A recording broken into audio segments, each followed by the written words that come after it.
ये कहानी शुरू होती है एक ग्रह से, जहां हमें दिखाया जाता है कि इस ग्रह पर 70% इंसान मर चुके हैं। केवल कुछ प्रतिशत लोग ही इस ग्रह पर जिंदा बचे हैं। यहाँ पर सबसे बड़ी दौलत सोना चांदी नहीं, बल्कि वह जमीन है जिस पर फसल उगती है इंसानों को जिंदा रखने के लिए। अब वही फसल उन्हें बचाएगी। इसी बीच हम कुछ आदमियों को देखते हैं जो एक फार्म के पास पहुंचते हैं। वे अंदर वालों को आवाज लगाते हैं, आपकी फसल बहुत अच्छी है, हम यहाँ पर आराम कर सकते हैं। उनके ग्रुप के सदस्य अलग अलग रास्तों से उस घर में दाखिल हो जाते हैं। अचानक उस आदमी को गोली लग जाती है और अगले ही पल एक एक करके सब मारे जाते हैं। यही एंट्री होती है हमारी ताकतवर औरत आर्या की, जो खेत में छिपकर एक एक करके दुश्मनों को मारने लगती है। खिड़की के पीछे से आर्या की बेटी अलीजा कवर फायर देती है। तभी आर्या का बेटा मैक्स भागती हुई औरत को पकड़कर मार देता है और अब हमें पूरी फैमिली दिखाई जाती है, आर्या का पति जॉन और एक और बेटी डेनिस। अब पूरी फैमिली को शक होता है कि ये लोग अंदर कैसे आ गए, इसलिए वे तय करते हैं कि सुरक्षा और भी ज्यादा कड़ी करनी होगी। रात को डिनर टेबल पर पूरी फैमिली एक साथ बैठी होती है। डिनर के बाद आर्या मैक्स को एक मिशन देती है। वह कहती है कि मेरी दोस्त ऑगस्ट को सप्लाई पहुंचानी है और फैमिली के अलावा बाहर किसी पर भी भरोसा मत करना। इसके बाद हमें पूरी फैमिली का डेली रूटीन दिखाया जाता है। बच्चों की शूटिंग ट्रेनिंग, खेतों का ध्यान रखना और सीसीटीवी कैमरे चेक करना। कभी कभी जंगल जाकर खाने लायक चीजें ढूंढते हैं। आर्या का एक ही काम था,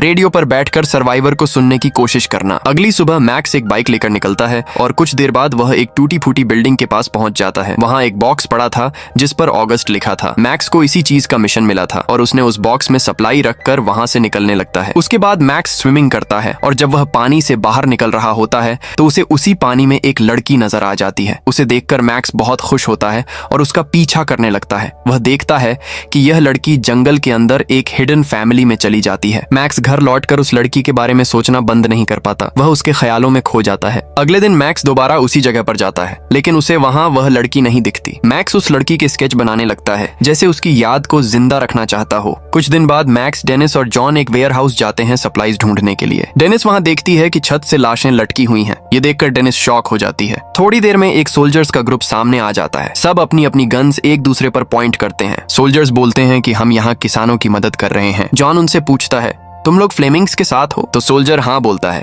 उसी वक्त जॉन उन सबको गोली मारकर खत्म कर देता है। वह अपने बेटे को समझाता है कि ये नकली सोल्जर थे, क्योंकि फ्लेमिंग फैमिली तो कब की मारी जा चुकी है। निकलने से पहले मैक्स कहता है कि हम लोग इनकी बॉडी चेक कर लेते हैं, शायद कुछ सरवाइव के लिए मिल जाए। जॉन कहता है ठीक है, जल्दी करो। वे लोग उन सोल्जर्स की बॉडी चेक कर रहे होते हैं। डेनिस एक बैग चेक कर रही होती है। तभी एक बूढ़ी औरत मरने का नाटक कर रही होती है और अचानक उठकर डेनिस को गोली मार देती है। डेनिस जख्मी हो जाती है। मैक्स ये देख लेता है और उस बूढ़ी औरत को वहीं मार देता है। इसके बाद जॉन डेनिस को उठाकर फार्म में भागने लगता है और फिर आर्या उसकी जान बचा लेती है। मैक्स खुद को ही कसूरवार ठहराता है। वह कहता है मेरी वजह से इसे गोली लगी। एलिजा उसे बोलती है तुम्हारी वजह से ही आज डेनिस जिंदा है। बाद में आर्या फिक्रमंद होकर रेडियो पर बैठ जाती है। कोई रिस्पॉन्स नहीं आता और वह परेशान हो जाती है। मैक्स रात को एक जगह बैठा होता है। तभी उसे जंगल में हलचल की आवाज आती है। वह अपनी गन उठाकर उस जगह पहुंच जाता है। वहां वो देखता है कि एक लड़की खड़ी है और वह लड़की मैक्स से मदद मांग रही हो। जब वह लड़की पीछे मुड़ती है तो मैक्स देखकर हैरान रह जाता है। यह वही लड़की थी जिसे उसने स्विमिंग करते हुए देखा था। अगली सुबह आर्या और जॉन अपने बच्चों से कहते हैं हमेशा होशियार रहो, चाहे सो रहे हो फिर भी अपने पास गन रखो। वे अपने बच्चों को बताते हैं कि कुछ लोग ऐसे भी हैं जो खुद को सोल्जर कहते हैं, लेकिन वे असली सोल्जर नहीं हैं। वे ऐसे लोग हैं जो इंसानों को मारकर खाते हैं। अब हमें दिखाया जाता है कि मैक्स ने उस लड़की को एक कमरे में छुपा कर रखा है। मैक्स उसके जख्म पर पट्टी बांधता है। लड़की मैक्स से कहती है तुमने मुझे किडनैप किया है, लेकिन क्यों? मैक्स जवाब देता है मैंने तुम्हें अपनी माँ की वजह से किडनैप किया है। अगर उसको पता चल गया तो वह तुम्हें नहीं छोड़ेगी, क्योंकि वह किसी इंसान पर भरोसा नहीं करती। इसके बाद मैक्स उससे पूछता है तुम कौन हो, यहाँ क्यों आई? लड़की उससे रेडियो मांगती है, लेकिन मैक्स मना कर देता है और कहता है पहले मुझे सच्चाई जानना है। लड़की कहती है मैं रेडियो इसलिए मांग रही थी ताकि मुझे पता चले मेरे लोग जिंदा हैं या नहीं। मुझे रेडियो दो। मुझे फ्रीमैन फैमिली से कांटेक्ट करना है, क्योंकि मेरी माँ ने कहा था कि वे मदद कर सकते हैं। फिर दोनों हंसी खुशी एक साथ बैठते हैं। मैक्स कहता है मुझे स्विमिंग का बहुत शौक है, मैंने तुम्हें नदी में मुझे देखते हुए नोटिस किया था। मैक्स शर्माता है। जब सुबह होती है तो पूरी फैमिली एक साथ इकट्ठी होती है। आर्या नोटिस करती है कि मैक्स गायब है। सीन कट होता है। दिखाया जाता है कि वह लड़की मैक्स की म्यूजिक टेप सुनकर गाना लगाती है और नाचने लगती है। मैक्स उसे देखकर खुश हो रहा होता है, लेकिन उसे नहीं पता था कि उसकी खुशी सिर्फ 2 मिनट की है। अचानक उसकी माँ आर्या आ जाती है। वह लड़की को पकड़कर बाहर ले जाती है और दरवाजा बंद कर देती है। मैक्स अंदर बंद हो जाता है। आर्या गन पॉइंट करके उस लड़की से पूछती है सच बताओ तुम कौन हो, कहाँ से आई हो? लड़की कहती है मैं एक नर्स हूँ जो मेडिकल टीम के साथ फार्म्स को मेडिकली हेल्प देती है। आर्या उस पर विश्वास नहीं करती। वह चेतावनी देने के लिए गोली चलाती है। फिर लड़की सच बोलती है मुझे मेरी माँ ऑगस्टा ने भेजा था। ये सुनकर आर्या हैरान हो जाती है। उधर मैक्स कमरे से निकलकर कंट्रोल रूम में जाता है। वह ऑगस्टा से संपर्क करने की कोशिश करता है। अचानक उसकी माँ आ जाती है और समझाती है ऑगस्टा अपना ख्याल खुद रख सकती है, हमारा काम फार्म को प्रोटेक्ट करना है। आर्या मैक्स से कहती है तुम उस लड़की के जाल में फंस गए हो, वह हमसे झूठ बोल रही है। लेकिन मैक्स नहीं मानता।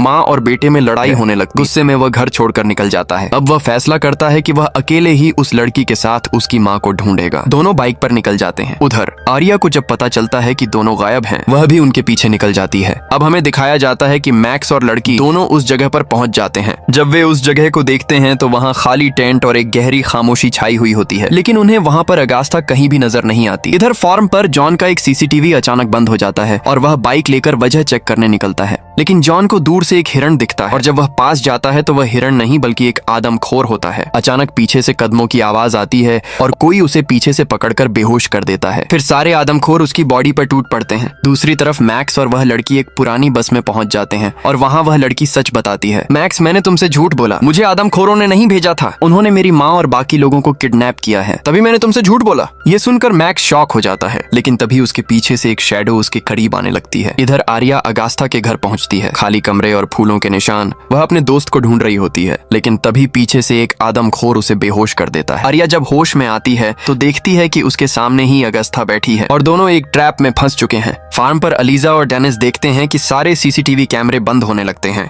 और तभी अलीजा डेनिस से बोलती है कि तुम कहीं जाकर छुप जाओ। अब अलीजा को पता चल गया था कि आदमखोर हमारे फार्म पर घुस चुके हैं। अलीजा अपनी राइफल निकालती है और एक एक करके आदमखोरों को मारने लगती है। इधर जॉन जमीन पर पड़ा होता है और आदमखोर उसकी बॉडी को काट रहे होते हैं, मगर जॉन तीनों आदमखोरों को मार देता है। बेसमेंट में अगास्था आर्या से कहती है, एक लड़की तुम्हारे पास आई थी जो तुमसे मदद मांग रही थी, मगर उसे आदमखोरों ने मजबूर किया था और आर्या उसे निकालने का वादा करती है। अगास्था कहती है, मैंने यहाँ कुछ बच्चों को छुपाया है और इन्हें बचना चाहिए, मगर तभी पीछे से एक आदमखोर आता है और अगास्था का गला पकड़कर वहीं उसे खाने लगता है। यह देखकर आर्या को गुस्सा आने लगता है, मगर तभी आदमखोरों का लीडर आ जाता है। आर्या उससे बोलती है, तुम लोग इंसानों को खा रहे हो, मगर लीडर बोलता है, तुम भी तो इंसानों को मार रही हो और अपने बच्चों से भी इंसानों को मरवा रही हो। हम दोनों अलग नहीं हैं, हम दोनों सिर्फ जिंदा रहने की कोशिश कर रहे हैं। अब सीन कट होता है। हमें मैक्स और लड़की दोनों को दिखाया जाता है और वे देखते हैं कि 3 बच्चे ऐसे खाना खा रहे होते हैं जैसे उन्होंने 3 दिन से कुछ नहीं खाया हो। ये वही बच्चे हैं जिन्हें अगास्था ने बचाने को कहा था। वह लड़की मैक्स से बोलती है, अगर आज तुम नहीं होते तो ये तीनों बच्चे कभी न बच पाते। मैक्स उसकी बात समझता है और कहता है, मैं तुम्हारी माँ को रेस्क्यू करूंगा। अब फिर आर्या को दिखाया जाता है जो बेहोश होती है। एक आदमखोर उसे खाने के लिए आता है। जैसे ही वह उसे खाने लगता है, आर्या उसका गला दबाकर उसे मार देती है और उसके पास से राइफल उठा लेती है। तभी आदमखोरों का लीडर वहां आता है और आर्या उसे भी मार देती है। दूसरी तरफ फार्म पर आदमखोर अटैक कर देते हैं। जॉन अपनी बेटियों को बेसमेंट में भेज देता है। जॉन डिसाइड करता है कि ऊपर से आदमखोरों को मारना होगा। वह अपनी बेटियों से बोलता है, यहीं रहना, बाहर मत आना। आर्या जब बेसमेंट से निकलती है तो सामने मिक्स आ जाता है। वह देखता है कि अगस्ता मारी जा चुकी है। तब उसको समझ आता है कि आर्या जो कुछ भी कर रही थी वह अपनी फैमिली को बचाने के लिए कर रही थी। उधर जॉन ऊपर आ जाता है और अलीजा पूरे घर की लाइट बंद कर देती है। जॉन इसी बात का फायदा उठाता है और एक एक करके आदमखोरों को मारने लगता है। आखिर में वह आदमखोरों को मार देता है। अब लड़की को पता चलता है कि उसकी मदर मर चुकी है तो वह बहुत रोने लगती है और अब जॉन बहुत जख्मी हो जाता है। बेटियां घबरा जाती हैं। आलिजा सीसीटीवी चेक करती है।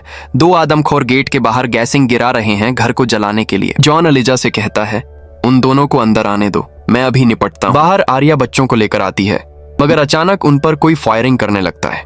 आर्या मिक्स से बोलती है, बच्चों को बेसमेंट ले जाओ, मैं इनको संभालती हूँ। अंदर अलीजा दोनों आदमखोरों को अंदर लाती है। बेसमेंट में एक आदमखोर छिपा होता है। दरवाजा खुलता है। Secret gun. अगर उसी आदमखोर की नजर एक कैबिनेट पर जाती है जिसमें खाने की चीजें पड़ी होती हैं और वह जैसे ही उसे उठाने लगता है, पीछे से जॉन आकर उसको गोली से मार देता है और दूसरा आदमखोर अलीजा के हाथ लग जाता है। वह उसे बंदूक से हेडशॉट मार देती है। अब बाहर आर्या के पास गोलियां खत्म हो जाती हैं और उसे गोली भी लग जाती है। अब उसके पास एक ही ऑप्शन बचा था, भागना। और अब मिक्स बच्चों को लेकर बेसमेंट पहुंच जाता है और सब बच्चों को रेस्क्यू कर लिया जाता है। और अब मिक्स डिसाइड करता है कि उसकी मदर खतरे में है, उन्हें बचाने के लिए जाना होगा। जब आर्या वापस आने लगती है तो उसके सामने 3 आदमखोर आ जाते हैं और आर्या अपने जिस्म के दर्द को भूल जाती है और 2 आदमखोरों को मार देती है, मगर तीसरा वाला उसकी पीठ में चाकू घोंप देता है और जैसे ही वह उसे मारने वाला होता है, मिक्स आ जाता है और उसे वहीं गोली मार देता है। अब यह पूरी फैमिली सेव हो जाती है और अब हमें दिखाया जाता है कि जिंदगी धीरे धीरे नॉर्मल हो रही है। बच्चे मिलकर लंच के लिए टेबल सेट कर रहे हैं, सब एक दूसरे का साथ दे रहे हैं। तभी सीढ़ियां उतरते हुए आर्या दिखाई देती है, थकी हुई मगर जिंदा। मूवी के आखिरी शॉट में फैमिली एक साथ बैठकर खाना खाती है। आर्या इनको देखकर बहुत खुश होती है।